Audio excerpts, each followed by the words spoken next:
Good afternoon. This is the LouRaePodcast. I'm your host, Austin Kors. Today, my guest, Katt Smith. She is a writer, a storyteller, and an artist. Katt, welcome. Thank you. Thank you for having me. Of course. You've been an artist in Louisville for a little while now, and you actually come from a family of artists. Could you tell me a little bit more about that? Yes, well, my dad is an artist. My sister is an artist. Two of my nephews are artists. So it comes from my dad's side, clearly. My daughter's also an artist. She's 17, and she's more like a graphic artist, comic, but she's an amazing artist. So it comes mostly from my dad's side. And growing up in Louisville, was that kind of supported? Did you have a lot of neighbors or friends that helped raise you up in that way? I would think so. I would say during middle school, mostly we had a lot of groups in middle school, art groups and things like that.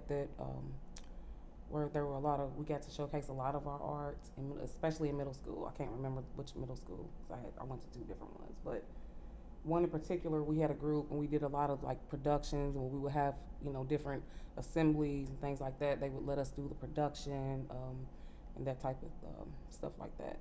Not really in high school, but definitely in middle school. Um, as far as around the city, somewhat yes, but it's with Louisville, it's a lot of pocket groups. You kind of have to search and kind of dig a little to find people that do the same thing as you do, but when you find them, there's a lot of them. So we support each other, yeah. So when did you first start really gaining your confidence as an artist then? I knew early on I was pretty good at it. I've always struggled with the confidence thing. Even at my age now, I still struggle with that. But I knew I was pretty good. Over a period of time, when people would see it and they would tell me, "Oh, this is great," or, "This is amazing, keep going," that would boost my confidence up more. So as I got older, I would say maybe in my 20s is when I really kind of felt like, okay, maybe I can really, do something with it. Because at first it was just basically, do my art, and it would just sit and collect dust, and then I would stop and, you know, maybe start back up again if someone requested something, things of that nature. But for the most part, in my 20s, and then I stopped again for a while because I started doing modeling, and then I was kind of dabbling with my writing as well. Then I would say around last year when I met a group of people, a group of artists, and they brought me in to invited me to do a show, and I was extremely terrified. That was my first show. I just didn't know how to set up anything, because again, usually when I do art, if someone's requesting it, or just goes from hand to hand. But presenting it in front of a group of people, that's a totally different monster. So when I did that show, again, I was kind of up away in a private room where I set up at. The rest of the artists were kind of downstairs, and I was kind of upstairs isolated. People still came and looked, but I didn't. I think I was just still in my shell. And then after we done the show, and I was like, okay, now I see kind of how it is. So we actually did it again yesterday. Did it again yesterday. So yesterday, I stayed downstairs. I set up downstairs with a lot of the other amazing artists. And I felt, just so much love, and my confidence rate, when people would come by and like, oh my God, this is, that really, really gave me, the just the confidence that I think I was missing to really, pursue it further. It's like versus last year, that show, I left kind of feeling a little beat, proud of myself, but a little kind of like, I'm not selling anything, and I just didn't feel that it was enough. I was comparing myself to the other artists, which is something I had to learn I cannot do. But I learned that, you kind of have to go with the flow. There are people that want to see this type of art. Everyone's different. So yesterday was a lot better. That show was amazing. There was a lot of people just, showed so much love, and it really took my confidence, it went up about a lot. Yeah, finding your audience is always a real goal and kind of a triumph when you eventually get there. So tell me, what was it like selling it, your piece of your art for the first time? Do you have a story about it? Yeah, the first piece I sold was to my mom's neighbor. He had saw one of my paintings I had done, and cause he was a good friend of my mom's, and he came by and he saw it, and honestly I think it was hanging on my mom's wall, and he was like, "Oh my God, where did you get this?" And she told him my daughter, does art, and he was like, "Really?" So another time he came by, he saw me. I think I was painting something. I can't remember because I used to paint in my mom's house a lot just to get more quiet, peace and quiet. But and he was like, "Those colors, like, it was just something about the colors." And I know he was going through a situation at that time, and he was like, "Just do whatever you want to do, but will you paint me something, kind of with those colors?" And I was like, "Okay." So I did that, and I think it took me around a week to get it done. And when he came to see it, he kind of just was at a loss for words. And I believe it helped him. I don't know if it was just the dark colors, and then I would put lighter colors in, but something about it, I feel like it helped him. I could see it in his eyes. I could see it in his eyes, and that was a big painting I done. And I put a lot of time in it. I put a lot of passion in that because it was specifically for him. Anytime I do any piece for anyone, it's specifically for that person, and I put my all into it. Whether it be how many times I go over it, or if they wanted a texture or certain colors and whatever they wanted, I want them to have a piece that is only theirs. It tells their story, however they see fit. But with him, I do feel like it helped him in a lot of ways, and he was just amazed by this painting. Like, oh my God, like, he was at a loss of words. So it made me feel. I felt more, not so much as that I sold one, it was that I helped someone. And I also opened his mind to creativity and things like that. I want people to look at my art and just get lost in it. I love when they do that. Someone did that last night. But I want them to get lost in it and just kind of like, if you come up with your own story, or if it's not a story, it could be your personal things that you've been through, your personal testimony. But I want you to look at it and just, the same reaction he had is the reaction that I love to see from other people. So that touched me. Now, did he have any real experience with art? Was he a normal buyer, collector of any kind? No, no. He was just, basically how people go into the stores and you walk through the aisles, if you're doing your home decor, and you may just stop and like, oh, that's nice. That would look good in my living room. Or, he was one of those people. So after he purchased the one for me, he started telling me like, hey, I kind of want to start having you do pieces for me. We lost touch, and I hate that, but I still know that that's still there with him.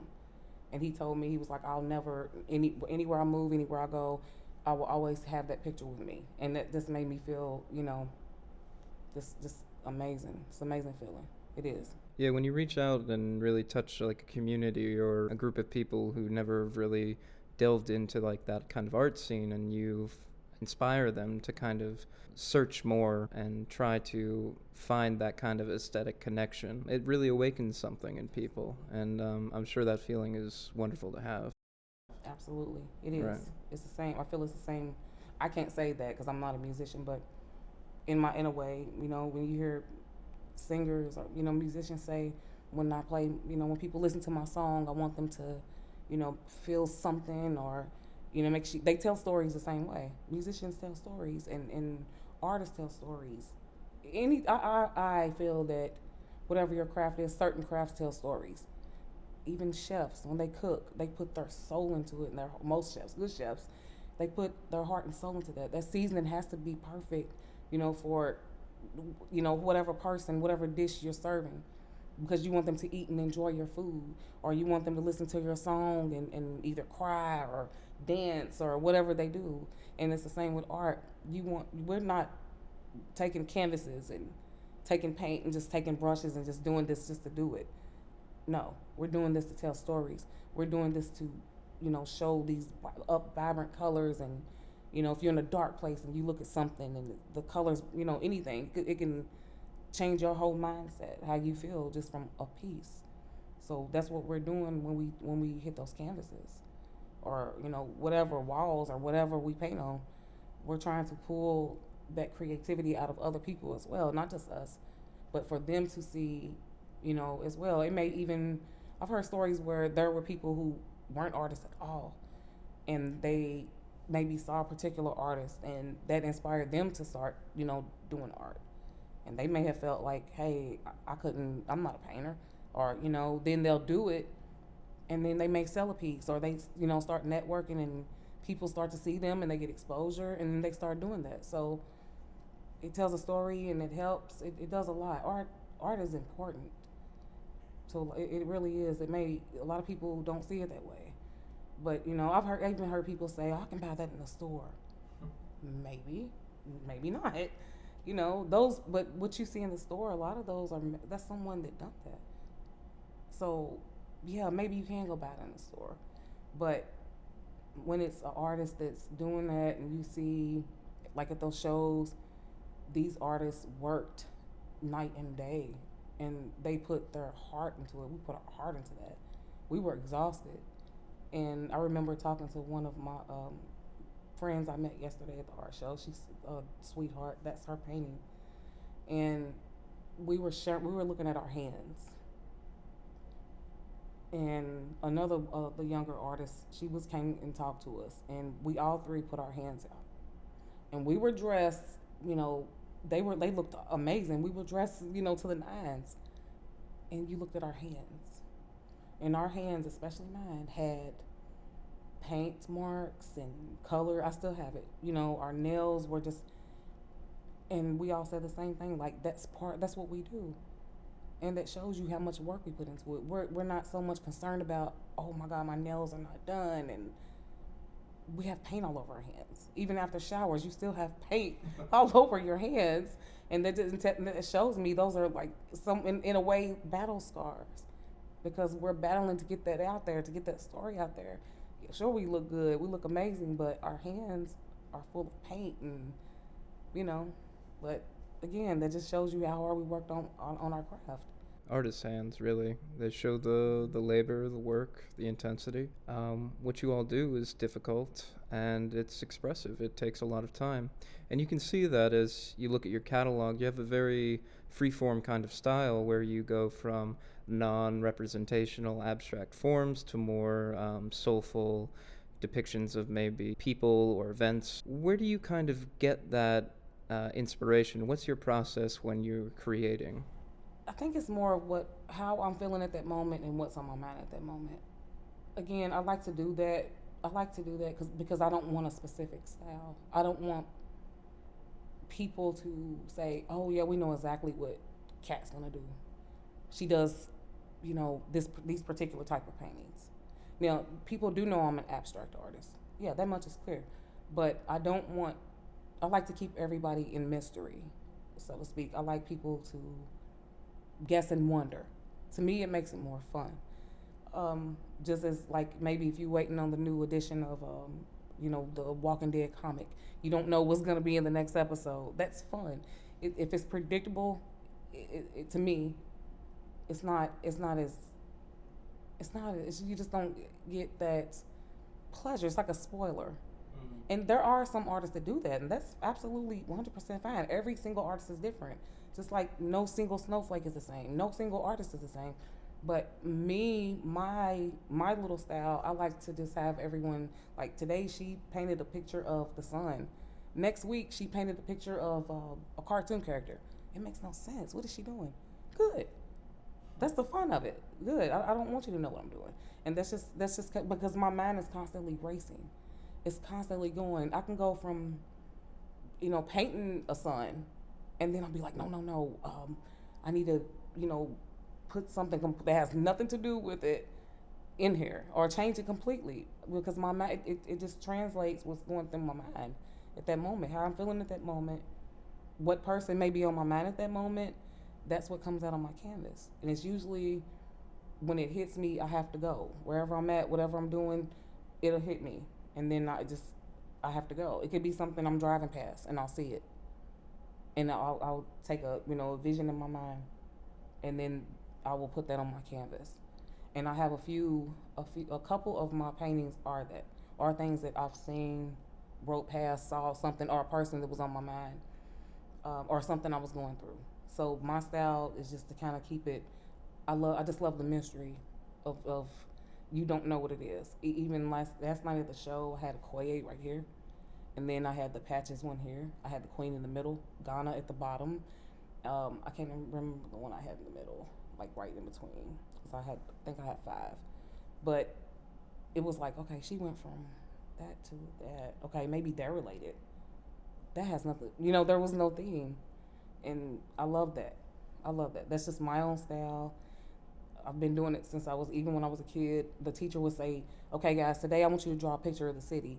I specifically remember that in sixth grade, so I say middle school, because my art teacher in middle school, I cannot remember her name, but I'm sorry for that. But I loved her.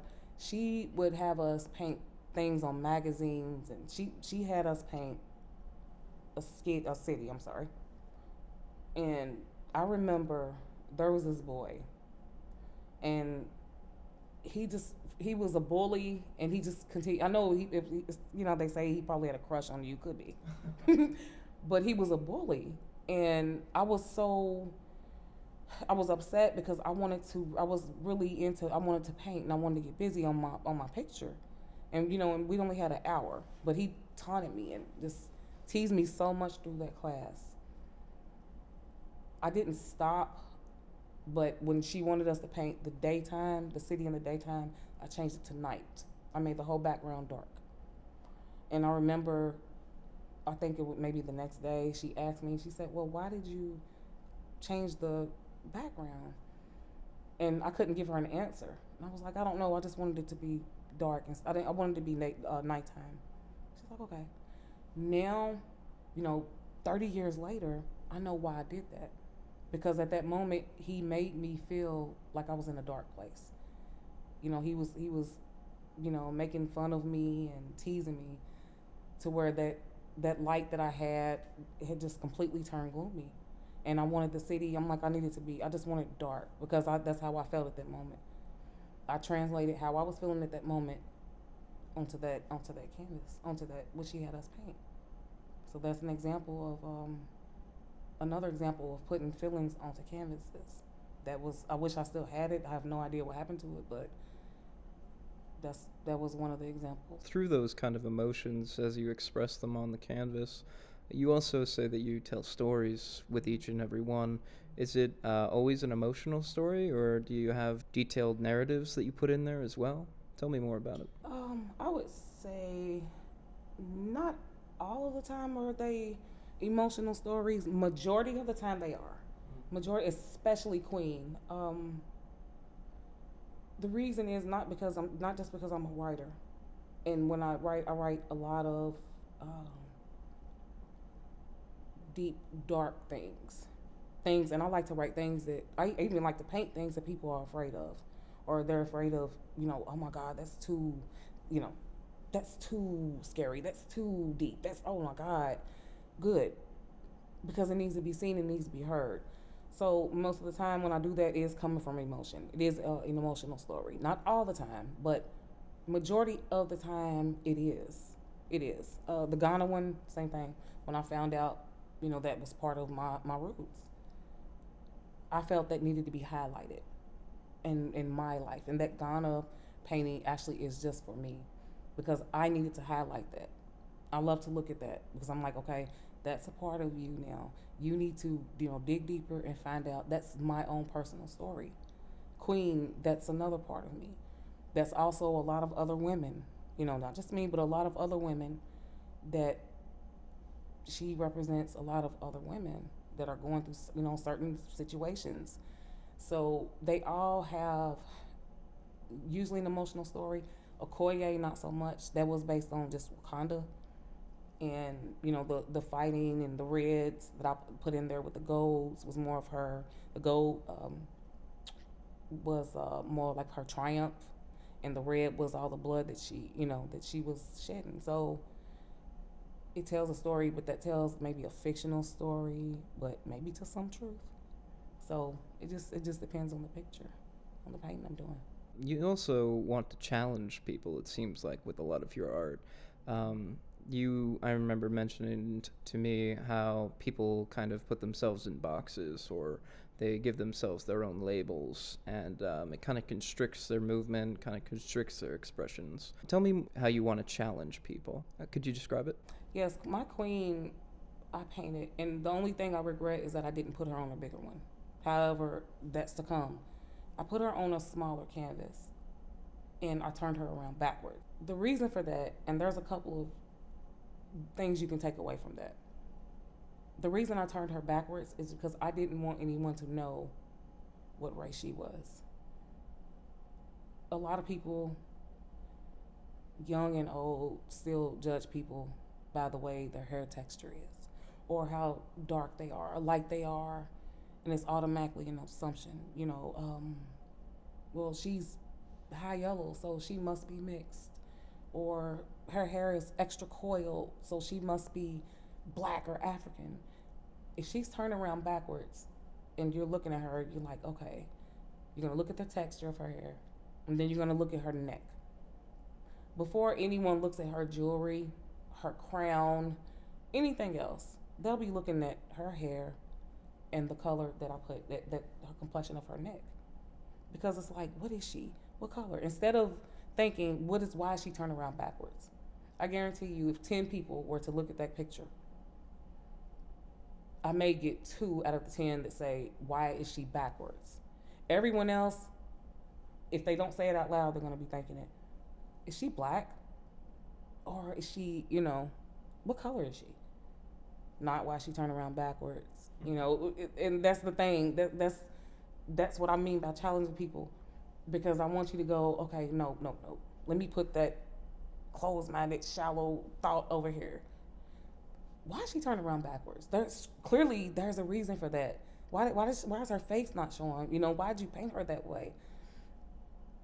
And that's a story that I would love to tell. I told it once last night, and I told both versions because, again, it could be a couple of versions.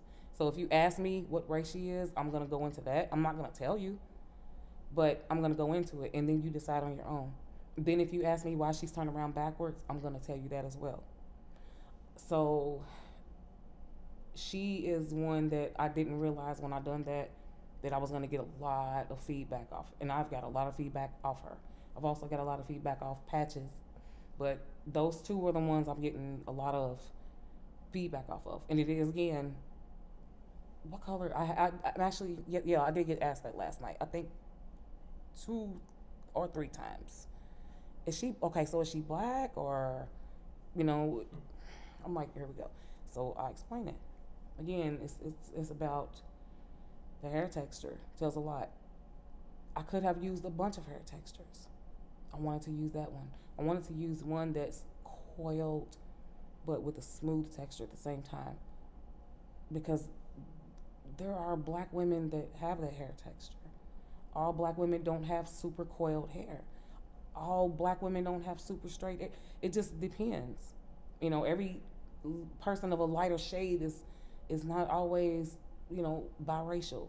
So things like that. But the world is set up that way. It's instant judgment. As soon as someone walks in, it's like, oh yeah, you don't know that. So it's the same thing on the painting. You don't know what color she is. You don't even know her age. If I had turned her around and gave her features, and then okay, well her nose is wide. So if she has a broad nose, she's black. Or she has a long, thinner nose, oh, she's white. Or blue eyes, or whatever the case may be. I want to turn her around. So you can ask me, or rather you ask me, no, what's her story and why is she backwards? Instead of worrying about what race she is. That's the problem with the world. Everybody is worried about the wrong things. And people that ask me why she's turned around and I can give them that story, it may be a woman in a situation. They needed to hear that. Versus, well, what color is she? Then you're not going to take anything. What are you taking away from that? I tell you, oh, she's such and such, which I'm not going to tell anybody. That's a secret, and that's part of what I'm talking about how I kind of like to keep my things mysterious and you don't know what I'm doing next. I love that because I'm going to do a series on her, and they will all be turned around backwards until you get to the end, but there's also going to be a story in the middle. And that just I was thinking that inspired me to go further with her, and I'm gonna take her further. I'm gonna do a lot with that. So she's one. She's a piece, and that was not my favorite piece at all. That was a certain someone's favorite piece, which inspired me to say, you know what, I'm going to do something with that because this person told me like that's my favorite piece that you did. That means that I'm doing my job. I did something that made you interested enough to be like, okay, there's a story behind it. So I want to tell the story. And people that come to me and tell me like I wrote that piece right there. I love that because I'm gonna feed off that. And I'll take that and I'll make a series out of it, or I'll put it on a bigger canvas. If I know that you looked at that and you really enjoyed that, or you just try to figure it out.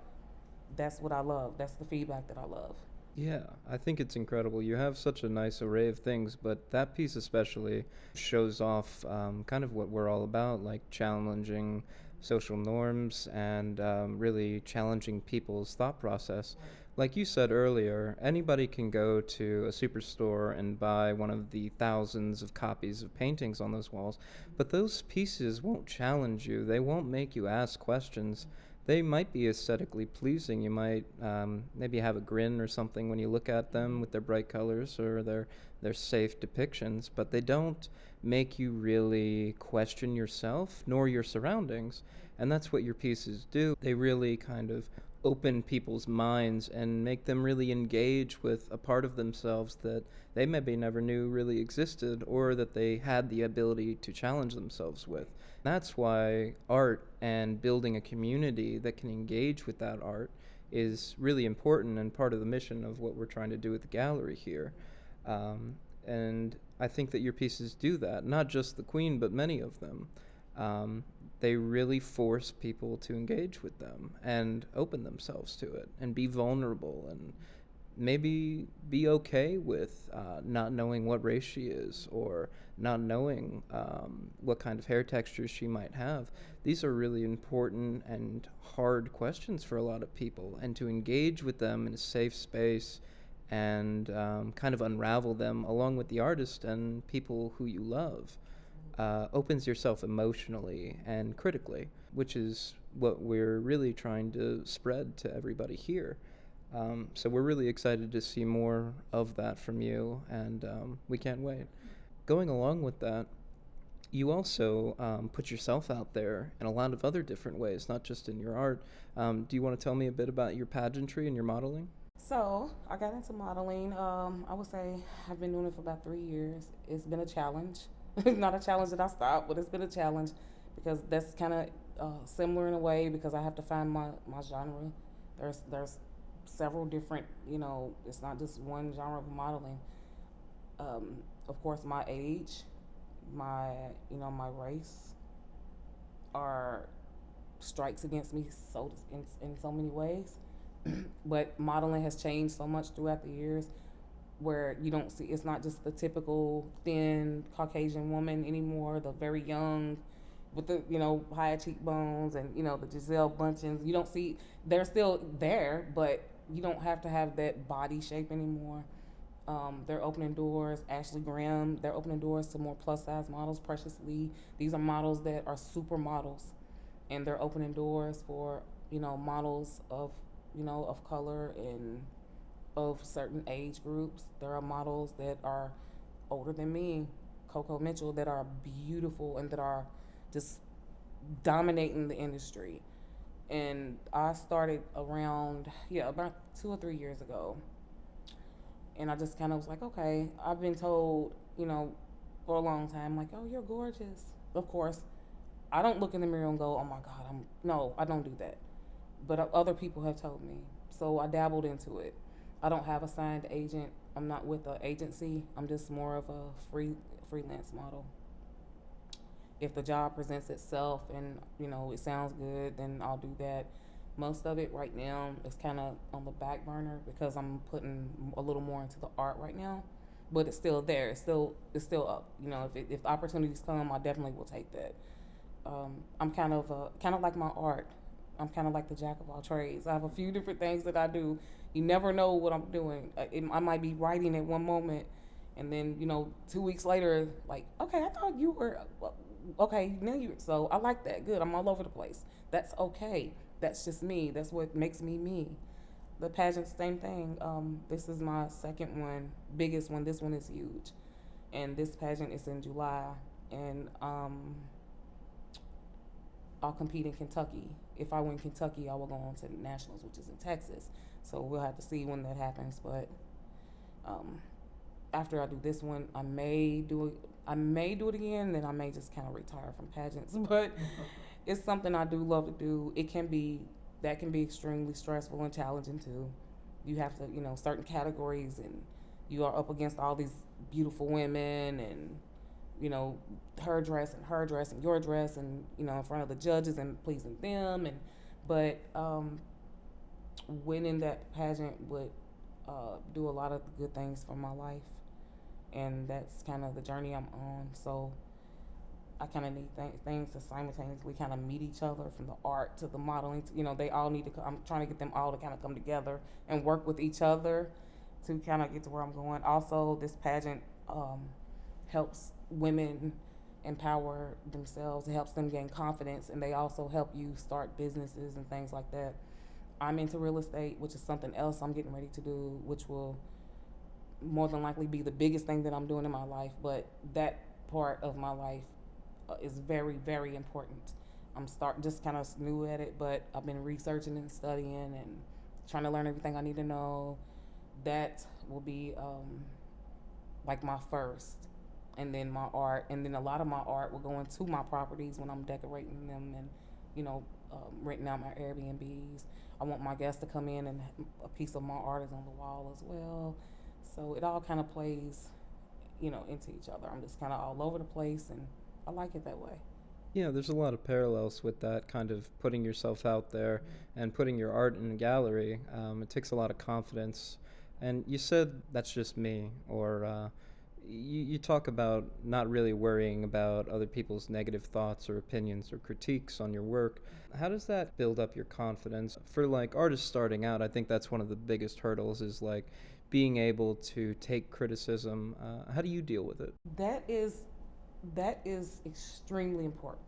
I had a younger artist I was speaking to last night, and she had her expression to me. She had a look on her face of like kind of like I don't know, kind of like yeah, like it is or it isn't. Like it just is what it is. And I was looking at her and I was thinking, I said, you are an amazing artist. Like you cannot give this up.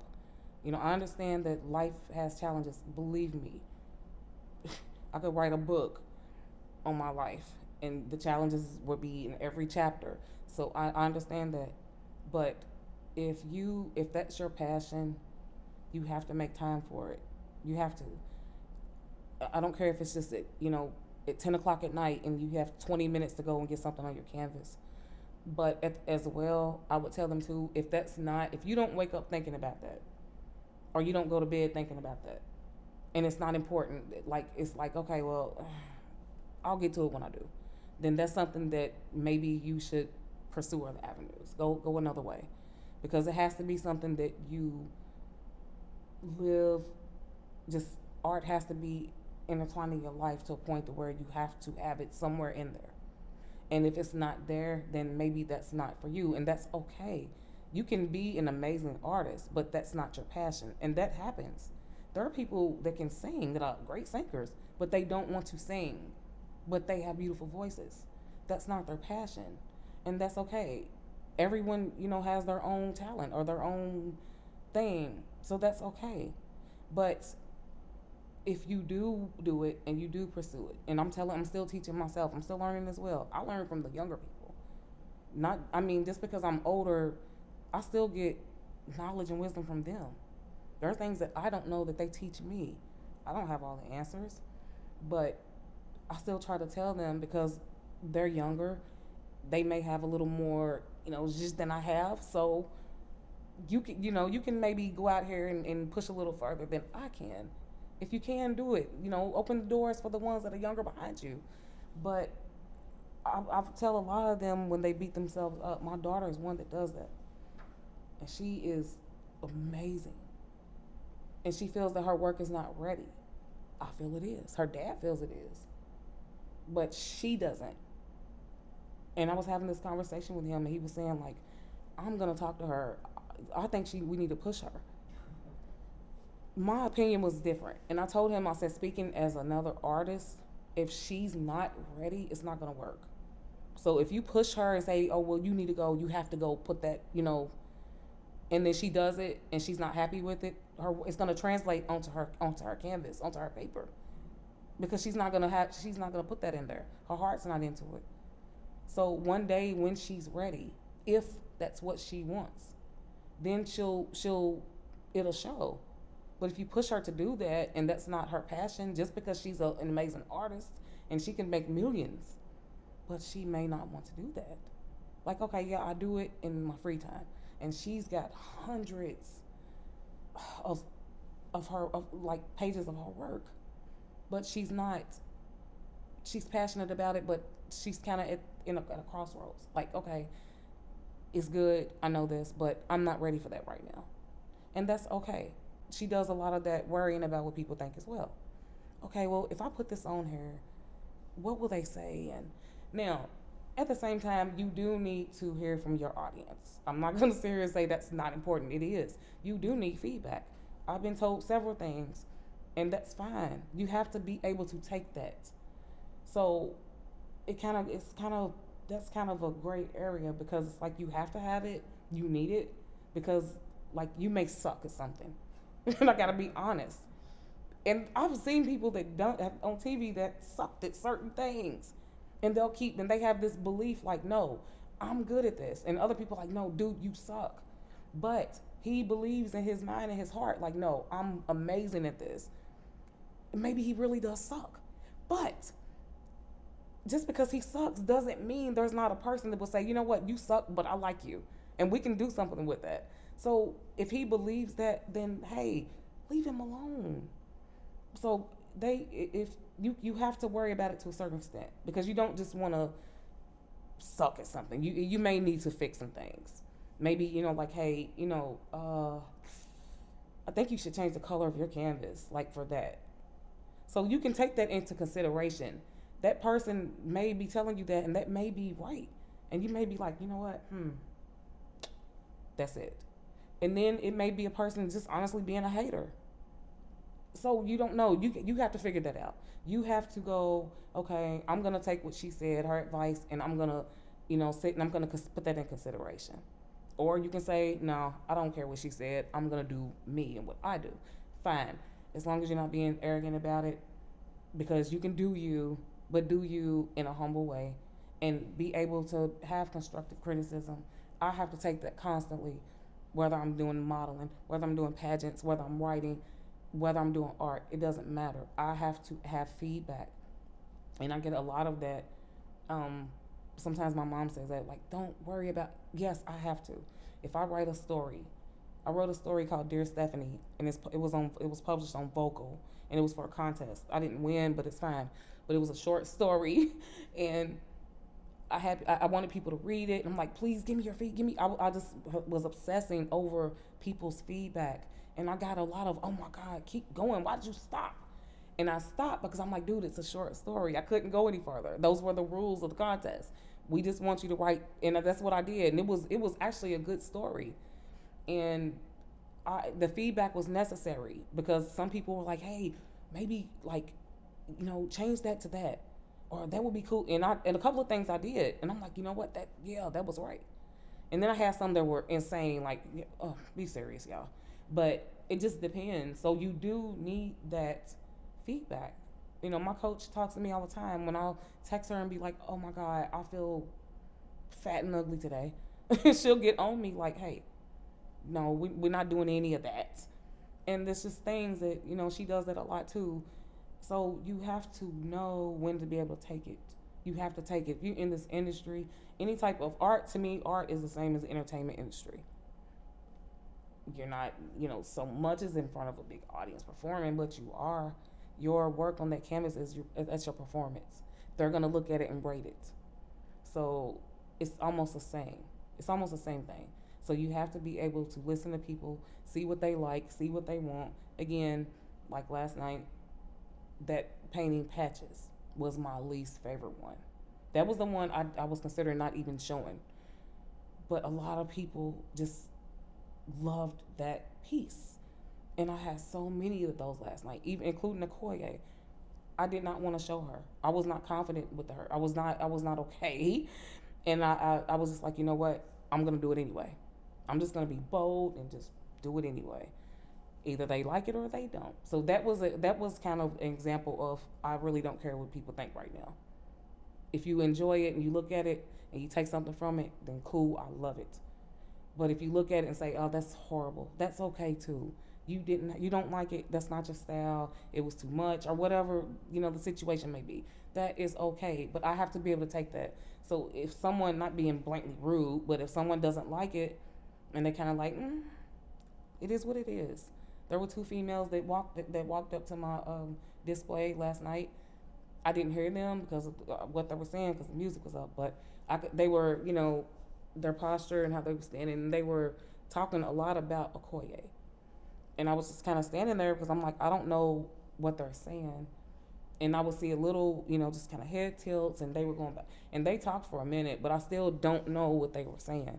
But it's okay. It's okay. I don't know if they liked it or not. I don't know. They never asked me the story. They never asked me like, why did you do it? But they discussed it a lot, and that's fine because she got attention. It still gave her attention, whether they liked it or not. They still gave it attention. They still stopped and discussed that piece. I'm good with that. Even if you don't like it, but you stopped and discussed it or you looked at it, then I did my job. But I'm still. If she looked and told me, well, I don't like how you did I don't like that you mixed oil and acrylic. That's fine. Okay, then I still take that in consideration. Maybe that wasn't a good idea. Maybe it was. So, it needs. They need to be able to. You have to be able to take constructive criticism in whatever you do, and then you have to draw the line and know when somebody, like I said, is just being a hater, or someone is just simply doesn't like it, or if someone is giving you true, genuine advice that may actually know these things. I was talking to an artist this morning, and it was about confidence. And me and her are still in the conversation. It's just I came in here, but we're still in the middle of this conversation because I was just telling her I'm starting to kind of lose confidence, and that's not a good thing. And it's just because yesterday I was off the entire day. My husband even said so. He was like, the whole day you have been off. Your vibe has been off. And he kept asking me, what is wrong? What is wrong? You got a show tonight? And I still don't know. I don't know. Yesterday I was just off. My energy was off, everything. And I know it had something to do with my pieces, and maybe they're not ready to be shown. One had got smudged a little, it was little small things like that. And I don't like days like that. But at the same time, I just had it, I pick it up and the day is over with, it's gone, it will be no more. Whatever it was that, was hanging over me, it's gone now. So we keep it moving. But it was just a lot. I think I may have been overwhelmed and concerned about what people would think of my pieces. There were artists that had several. I think I only had 5. I think that was bothering me as well. But then that goes back to, hey, be okay with what you have. Even if it's only 5, this is a lot of work that you did. I worked hard, the same as they did, And I was told that by several artists last night, like, hey, they could see it and they could feel that coming from me. And that's another reason why one of the amazing artists, she kind of just gravitated with me last night. And she was like, Harry, we're going to have a glass of wine and just, you're great at what you do. So she was telling me these things. So it doesn't matter if they're younger. Sometimes that younger person can come into that older person. And that's exactly what she did last night. That's exactly what she did. She kept me the whole night. She motivated me. And she had her display was, oh God, it was insane. And I was just looking at mine like, and she was like, stop doing that. This is a younger person telling me that. So it's not always the age, but you need to be able to hear those things. I needed to hear that. I was the one that brought up the conversation about the hands. And they were like, no, look at ours. It's not just you. So those are things that sometimes, you have to be able to take that and do what you will with it. It seems like a real balancing act by, like what you said, being humble and kind of accepting those kind of comments and critiques, whatever they may be, but having the confidence in yourself to not let them really get to you personally. Let them build upon your portfolio or your skill set. And then what's really nice about having other artists around you is that they know exactly what you're going through. And that's why, like, we are trying to build a community here. Every Wednesday we have people come by from 11 to 3, and we have artists collaborate together. They talk about what's worked for them, what hasn't worked for them, how to do shows, how to meet other artists. And that's really important because it not only builds your confidence, but it makes you feel like you're part of something bigger and you're all working towards something, whether it's just individual expression or trying to introduce people to who you are and what you have to say or what you're feeling in the moment. These things are very important and help evolve your art and your ways of expressing yourself to other people. So do you have any other shows that you're working on right now? Not at the moment. Right now, I'm going back into the pageant world, so that's a whole nother beast. So right now, my focus is getting ready to shift that way and start working on that. Even though July seems far away, it's not. It's gonna. I used to say that about February, last year when we found out about the show. I'm like, oh my God, February's a mile away. February, that show was yesterday. It's gone now. So that pageant's gonna creep up really quick. So I'm getting ready to prepare myself, start getting prepared for that, as well as work on my business. However, I was speaking with the young lady last night. Again, the angel that took me under her wings, and she did. She's an angel. We decided that we're gonna try to do a collaboration. Lovely. Yeah, and I also made that decision last week about Queen. So even during working on the pageant, I'm also getting ready to work on Queen. I said this week I'm not doing anything. I'm kind of just gonna rest. That's a lie, because I know I'm not. I'm going to write the story for Queen of how I want it, and I'm gonna write it out, and then I'm going to start getting everything that I need to get this done. I'm not sure what size canvases I'm gonna use, but I'm thinking the bigger the better, because I want that to be a highlight of a show. I don't know, where I can be able to get that presented somewhere where people can come in and specifically see that, but I want that to be kind of a event when I present her, because she's gonna go from, like I said, I think I'm gonna do 6 in the middle. I may do more than that, but at the beginning you'll have the Queen turn around backwards. You have to go through each painting, and at each painting there's going to be a woman that's whatever situation she's in, and there's going to be a quote and a little bit of a fictional story I'm going to make up about her, and you have to read that. And as you go further and further, she's going to go from down, and eventually she's going to be up, and then I will turn at the very last. When you make it to the end, the Queen will be turned around, and then I will have a quote under there. So that's part of the series.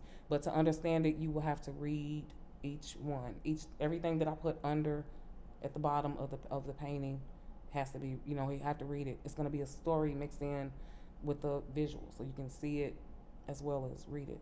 And I want people, especially women, and there's men that's going through that too. There's men that are abused as well, and I think that needs to be highlighted too, because that makes me want to do one called King, because oftentimes people feel like it's only women that are abused. That's not the case. There are plenty of men that are going through domestic violence and, narcissistic abuse, verbal abuse, emotional, mental abuse, that are being treated horribly by their spouses. That is not true. That's something else I feel that does not get enough attention.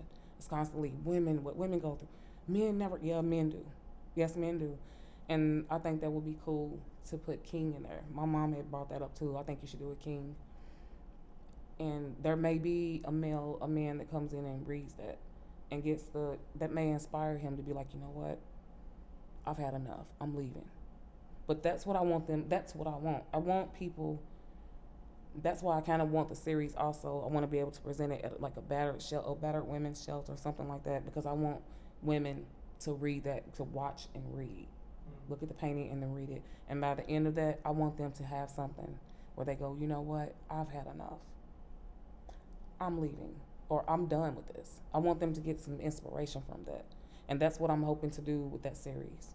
I'm big on that, and that's something I'm going to put my heart and soul into this. Again, I just came up with this idea last week. And and the more that I think about it, the more stuff I'm adding more and more to it, and I want it to be one of the dopest things you'll see this year. And I'm gonna put everything I have into that.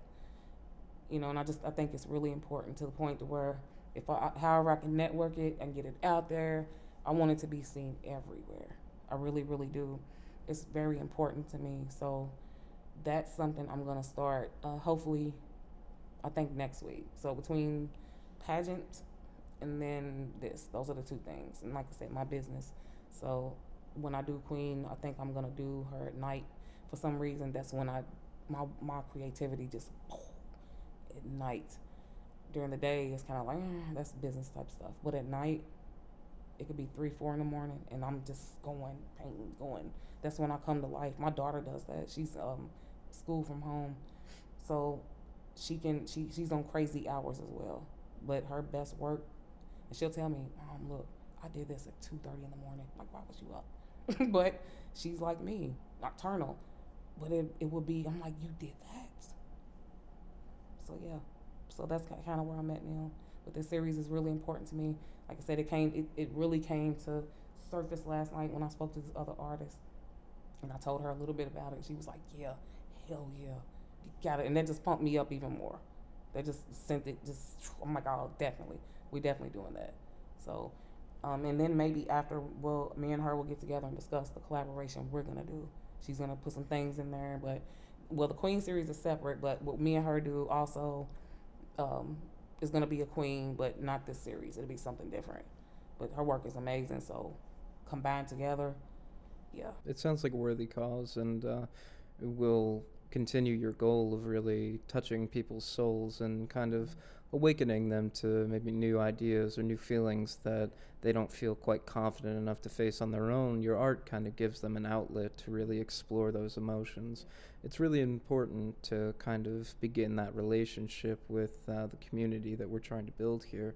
It's great to have you on the podcast. Thank you so much for coming in. You can find more of Katt Smith's work on our website. Do you have any socials? Where can people find you? Yes, my Instagram is KKat, KK, 2 small Ks, ATT Smith. And then my Instagram is my Instagram, Facebook, everything is Katt Smith. I can't remember them right off. I've had these social medias for so long, but KKat, you're definitely going to find me under KKat_Smith. And we'll leave the links on our website as well. Katt Smith, thank you so much for coming in. It's been great talking to you and kind of understanding your process. Thank you for having me. Thank you.